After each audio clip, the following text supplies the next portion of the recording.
Crispy fried പടവലങ്ങ അല്ലെങ്കിൽ പടവലങ്ങ 65 നല്ലൊരു സ്നാക്കാണ്.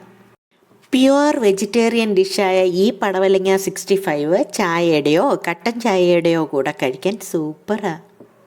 ഉണ്ടാക്കാനും എന്ത് എളുപ്പമാണെന്നോ.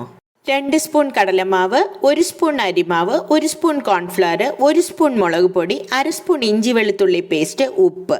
ഇതിൽ പടവലങ്ങ ഇങ്ങനെ റൗണ്ട് ഷേപ്പിൽ മുറിക്കാം. തൊലിയും കുരുവും കളഞ്ഞ് ഇങ്ങനെ വട്ടത്തിലാക്കിയത് ചേർത്ത് ആദ്യം ഈ പൊടികളിലെല്ലാം കൂടെ നന്നായിട്ടൊന്ന് ഡസ്റ്റ് ചെയ്തെടുക്കാം. ഇനി വളരെ കുറച്ച് 2-3 സ്പൂൺ വെള്ളം മാത്രം തളിച്ച് ഒരു കോട്ടിംഗ് ഉണ്ടാക്കാം. പടവലങ്ങ ഇങ്ങനെ കാണാൻ പറ്റുന്ന രീതിയിൽ മാവ് ഇങ്ങനെ പൊതിഞ്ഞിരുന്നാൽ മതി.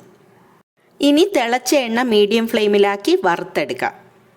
കുറച്ച് കറിവേപ്പിലയും കൂടെ വറുത്ത് ചേർത്താൽ രണ്ടും കൂടെ ചേർത്ത് കഴിക്കാൻ നല്ല ടേസ്റ്റാണ്.